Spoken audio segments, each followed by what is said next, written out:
Lead poisoning, what you need to know as an average gun owner. Welcome to the Lock NLoad Podcast. My name is Josh. And I'm Michelle. And we're here today to talk to you about Connecticut 2A issues. Today we are joined by Ricardo Gibson, owner of MGI Fire-Arms.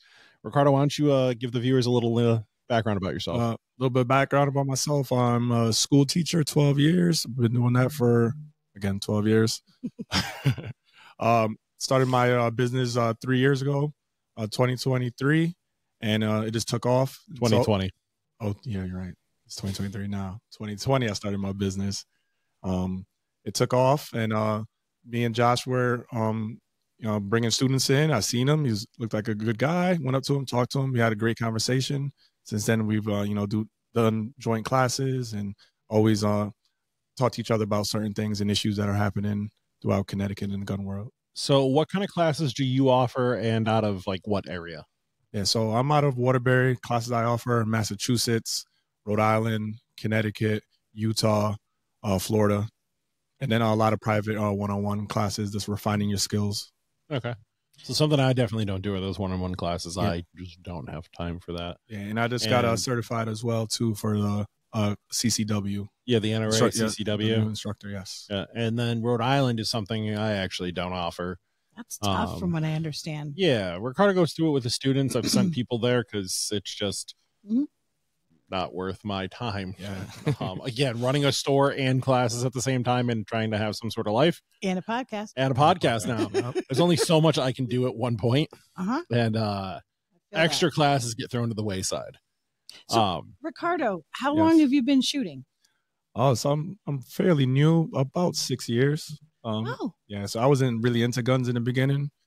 An ex signed me up for a class. I was like, I loved it since then, and then I just started training with certain individuals just to get better, and that's how I came to love guns. So did you not like guns prior to, or you kind of just didn't hit your world, or were they scary? Like, yeah, so I didn't really know much of it. My first experience with a gun was I went to a friend's house. He had a gun on the table. I was like, oh, that thing's going to shoot me. Left, never went back to his house again.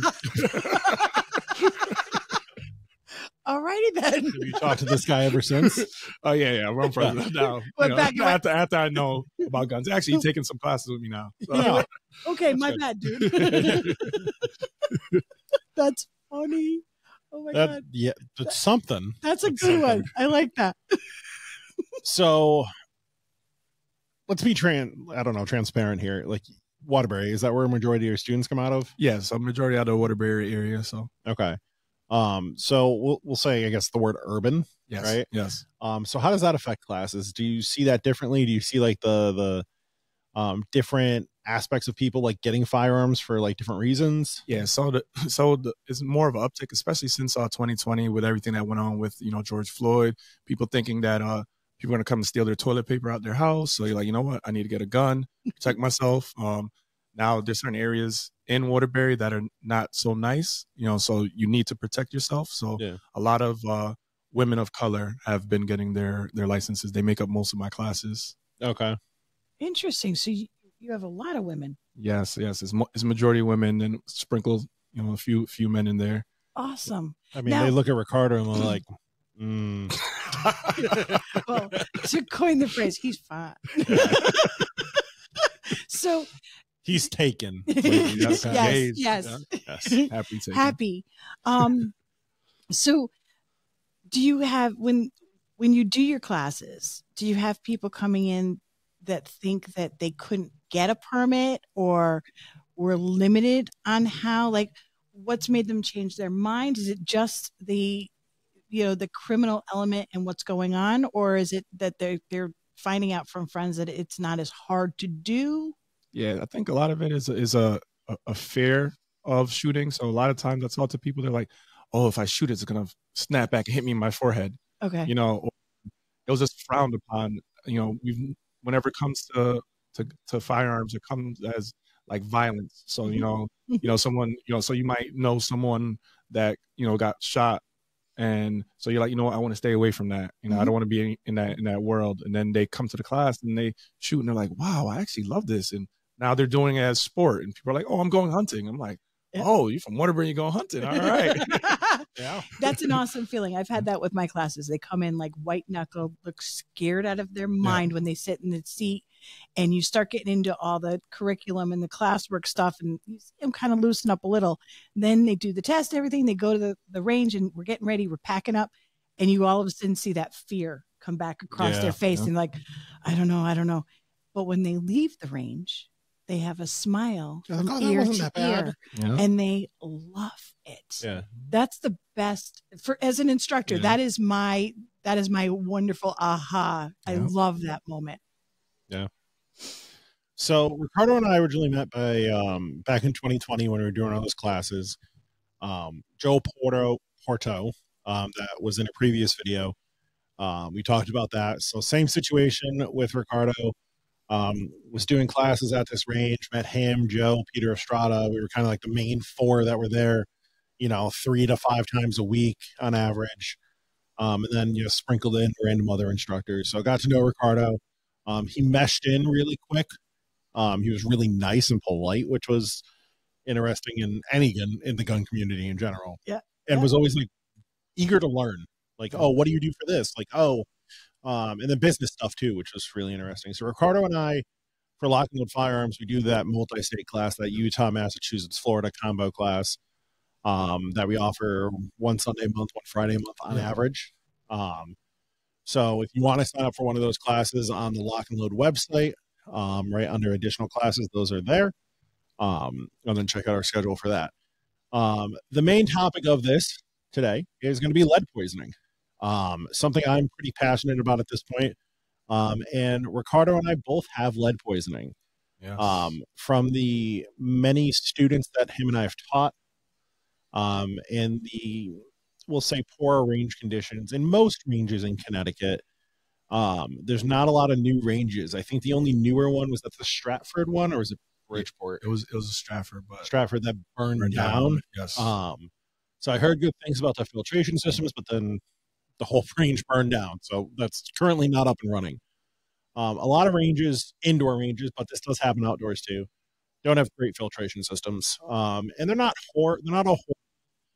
It also has to do with how the backstops work. So we're going to dive into that. In 2020, from May 2020 to November 2020, I taught 2,200 students. You remember your number? I want to say about 400. Okay. I started in June. Yeah, you start a little later, and then it takes time to get your name out there too. Yep. By like the end of the year, though, you were pretty consistent with classes. And like, the whole COVID aspect to that too. No one teaches you about lead poisoning. No, it's brief. It's just make sure you wash your hands. Yeah. I spend 5 to 7 minutes in my classes now talking about it because I have it.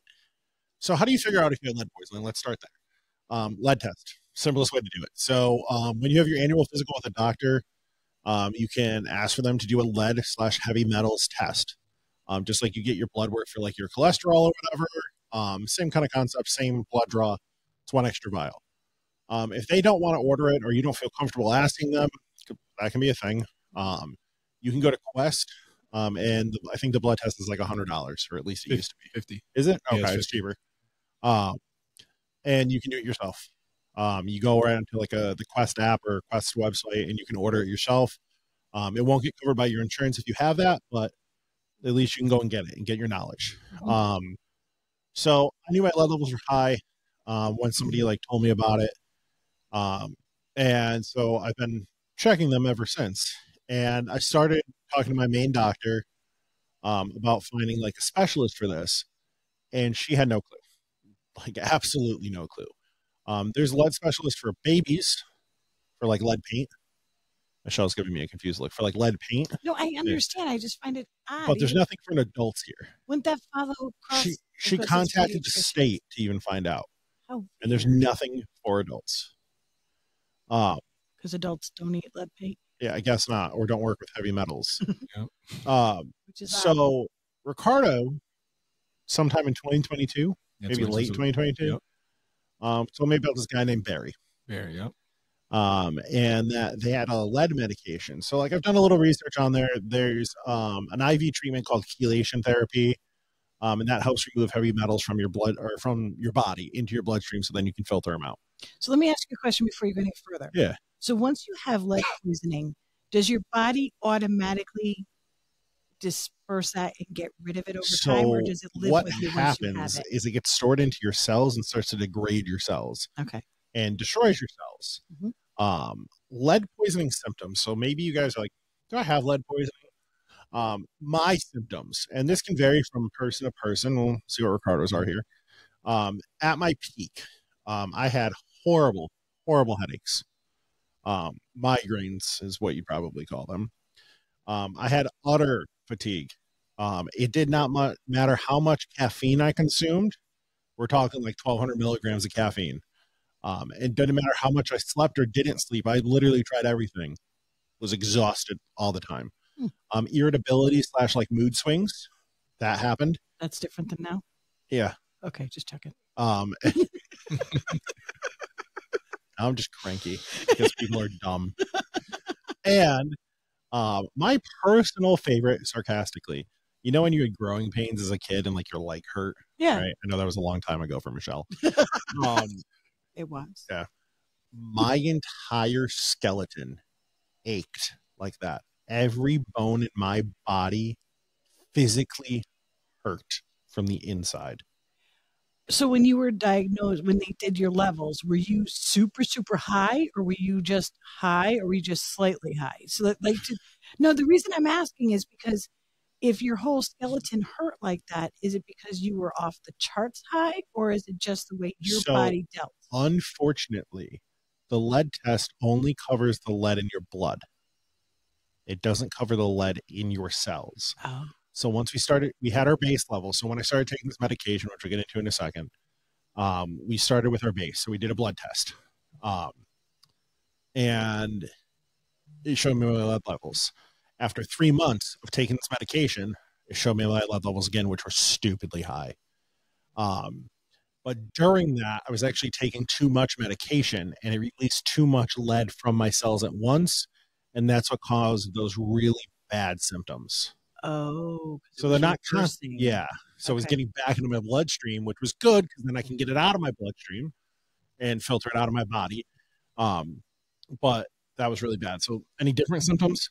For me, I had that sweet taste in my mouth. Like, felt like it was very sweet. My saliva was very sweet. Okay. I was very fatigued. Sometimes my joints would like freeze up sometimes. Okay. And that was pretty much it. I never had the headaches or anything like that. Yeah. But I was definitely tired all the time. All the time. Asleep just randomly. Yeah. I fell asleep getting out of my car. 1 foot out, Jesus. door open. Oh, man.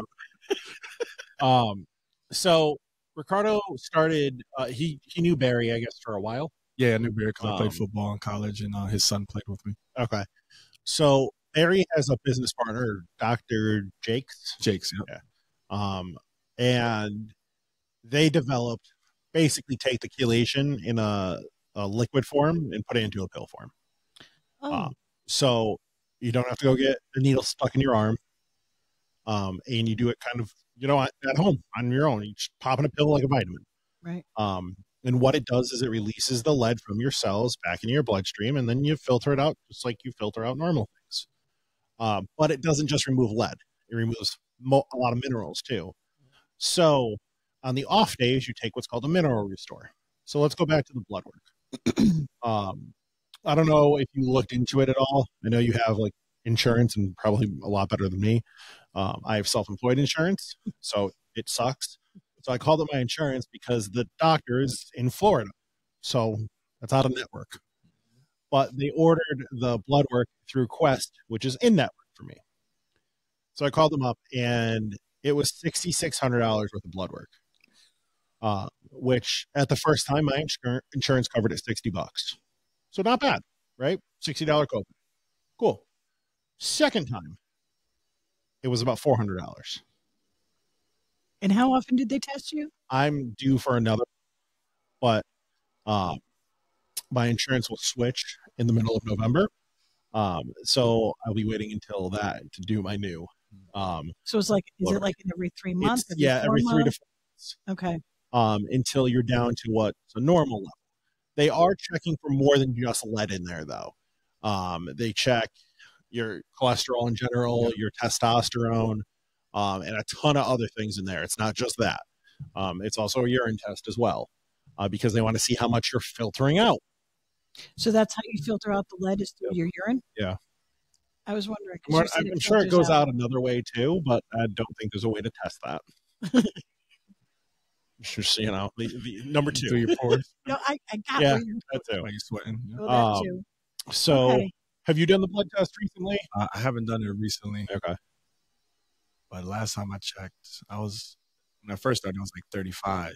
Yeah. And then, So on the scale, it's supposed to be under 4. Oh, shoot. Yeah. But the state doesn't consider it critical until it's at 40 or high, whatever their wording is. So I was high, but I wasn't high enough in the bloodstream to be considered like I have to go to the ER. That's how messed up the system is. So because you can't test your cells. So when you say the state doesn't recognize it, meaning at what level you have to have critical care versus just home care? Because chelation therapy is the thing in general. Correct. But to go and get that, you had to be over, it might have been more than 40. It might have been like 55 or something. So you two were up there, though. Yeah, a lot of people are up there. Multiple instructors are up there. Multiple people that work for ranges. When I see RSO in ranges, and, especially indoor ranges, I'm like, do you get your lead level test? They're like, no.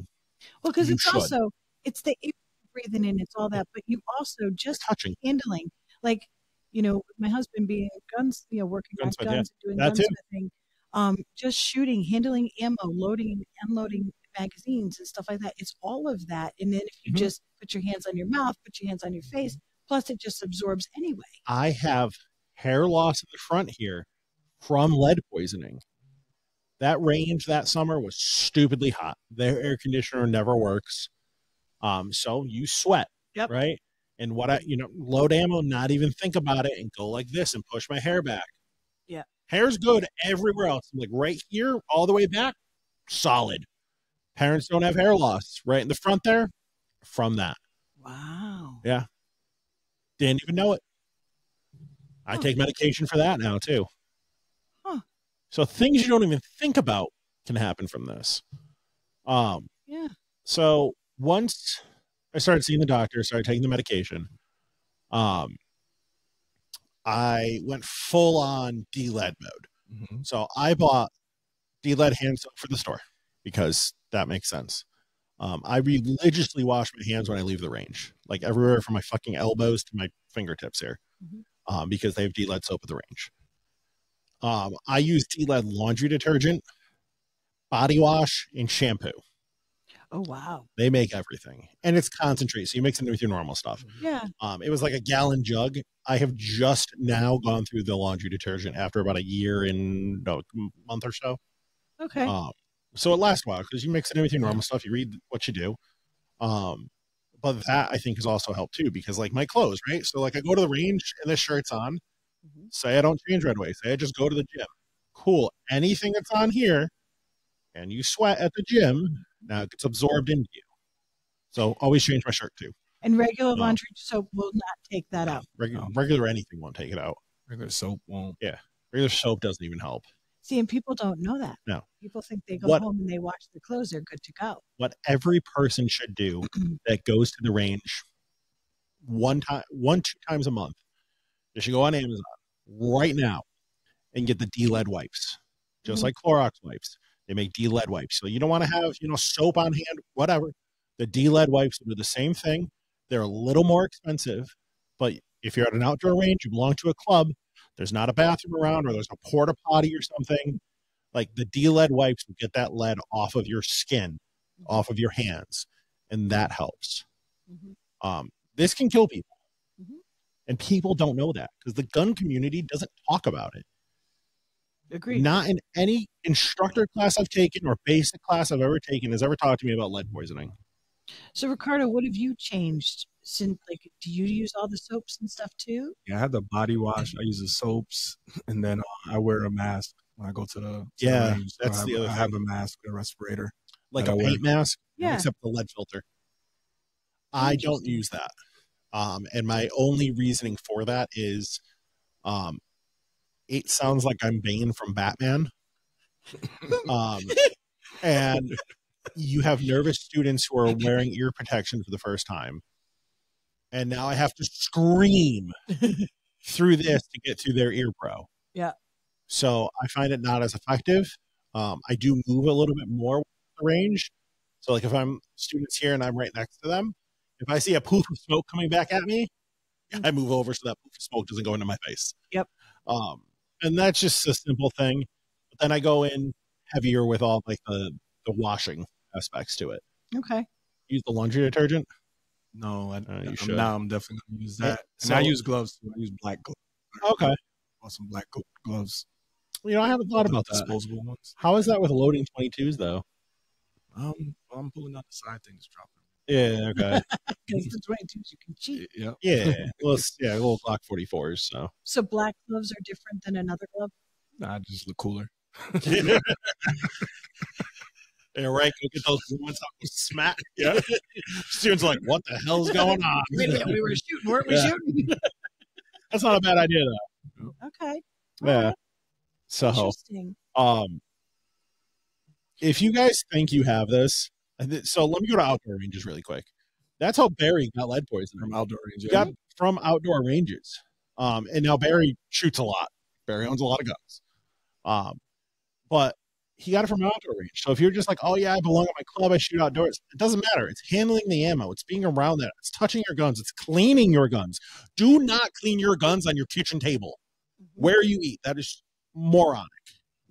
Okay. You can clean that 1,000 times. You're still going to be trace amounts. No matter where you do, you should always put a mat down. Yeah. It just. But even like that will seep through too. No, so like, but yeah.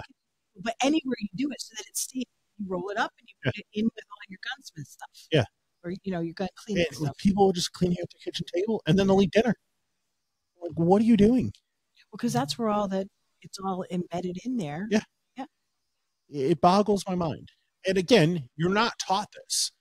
I'm sure the majority of you, this is the first time you're ever going to hear this. And it might be the last time you guys ever hear this. But at least we're telling you. We're giving you 2 real stories.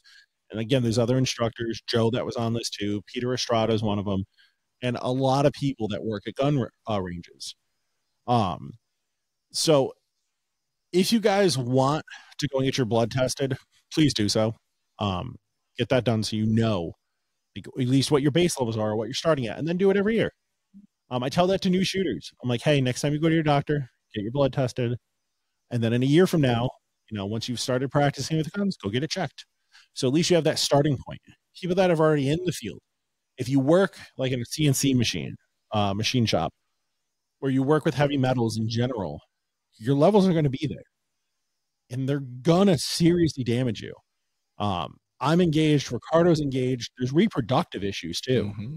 I'm over that. That have this. Yeah, Michelle's way over that hump. But like that was another concern too. Yeah. Like, how does that? Have they done testing? Like, how does that affect? Well, your baby could come out with deformities. Yeah. Okay, so it does cause. Mm-hmm. Does it do mental deformities also besides just physical, or we don't know? I There's not don't enough know. on that. Yeah. Okay. I don't know. I had to look up. I didn't really check. It said deformities. I was like, ooh, I need to change this. Yeah. Yeah. Huh. So, like that's a plan down the road for me. See, I didn't even think about Yeah. that part. As far as People don't. no. So, like, you're in your young 20s, guys, and you've been shooting for a while. Get your lead levels checked. Especially if you plan on having kids, because that's something I'm worried about, right? There's the whole lead paint concern in a house or an apartment. But like, if you're starting off bad, it's not going to help here. Then it's really bad to go home. Now you have the lead on you. Now you're playing with your kids. Yeah. They can't, filter it out as how our bodies. Yeah. So I've already determined once, like, I have kids down the road, we have right from our garage downstairs, and I have a shower in our laundry room. We have a shower, and it's like a half bath. Actually, I guess it's a full bath, but it's a shower only. Yeah. And like I'll leave my oh yeah, that's another thing. Shoes. Mm-hmm. I'll leave my shoes down there, take a shower right away before I would even go upstairs near a baby. Is there a spray out there that you can spray onto like shoes or onto like even I know your they have car? that sticky yeah, well, thing. that's kind of just duct tape. Yeah. Because if Sticky floor. you're leaving the range and you've been shooting, you also have the capability of putting all that lead in your car. It would be really cool if you could if there was a spray that would neutralize, but they don't have any of that. Use the same shoes every time you go to the range, and then have a pair of Crocs or something else in the car. No so Crocs. before you go on, I'm good with Crocs. Crocs. They got some nice looking Crocs out there now. Yeah, my fiance would know. That's another episode. Yeah, right. Crocs, episode 22.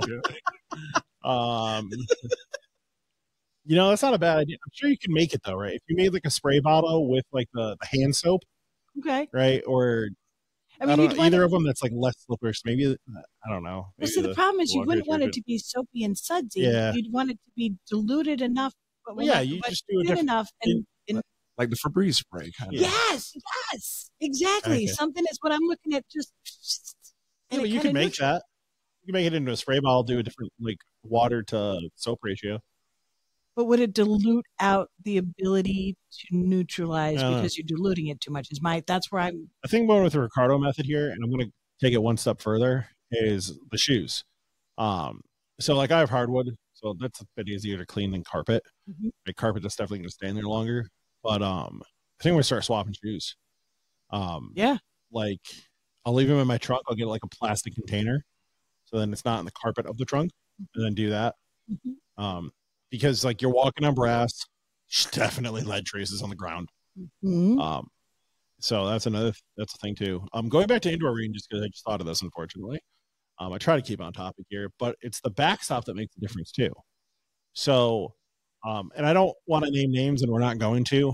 The closer range here that's within a 12-minute drive from here that I go to. Some ranges in Connecticut. Some range in Connecticut. Mm-hmm. Now, most of them have a steel backstop, obviously. This one also has a rubber before the steel. It's kind of like mulched rubber, we'll call it. And they don't allow rifles. There's a few ranges that do that. Your highest projectile is maybe hitting at like 1,500 feet per second. And when it hits, it's going to break into little pieces. It's got that lead core in it too. So like all those little fragments are going to get into the air, right? And you can breathe all that in. The gunpowder too, trace amounts of that, everything.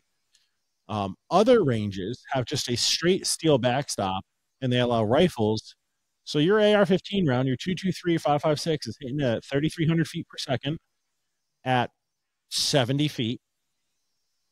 What do you think happens to that round? It gets vaporized. And in general, they should be running water, and they don't. They don't have any other backstop air, just solid steel. So that's getting a lot more things into the air, plus mag dumping. Now, I don't know how a lot of people can afford that right now, but they do. So you have those rounds. Shortages are coming. People will stop that. But so it's how the range is set up too, and then the whole filtration system too. Yep. And I get that costs a ton of money. It does. But I feel like ranges in general, all of them across the nation, should be responsible to their customers, whether that's an instructor or a regular person coming in. But you're focusing a lot on public ranges, and I get that because that's what. And private ranges and clubs. Private ranges, a lot of times, are in worse shape. Oh yeah. Than the public ranges because there's no real guidelines over it. It's just a private group, whatever gun club it is, and they fix it as they can. Some are on top of it; they are top notch, and then there's some that have been around. They've been doing the same thing for 30 years, and haven't done any upgrades at all. I'm thinking of the club I belong to. There's regular soap in the bathrooms. These guys are doing field and trap all day long. So it's a matter of going there and then have food and beer. Yeah. So it's not like I just wanted to throw out, it's not just public ranges. It's also, outdoor, it's private ranges. It's private ranges in your backyard. Those are outside, yes, but you're still handling all of the components and the lead that works with those. Yeah.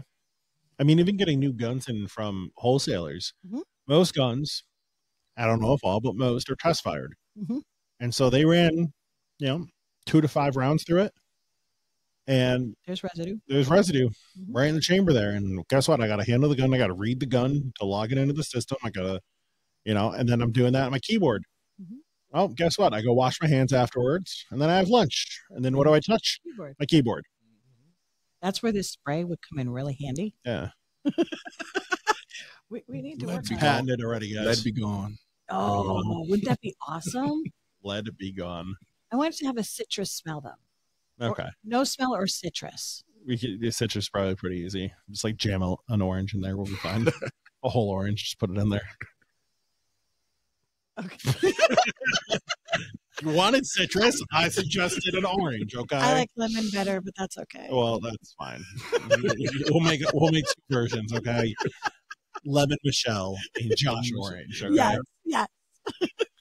Ricardo Pomegranate. I don't know. Oh, pomegranate's a good one too. Yeah, there you go. What would you? Well, pineapple. I'm from the islands. So. I didn't say coconut.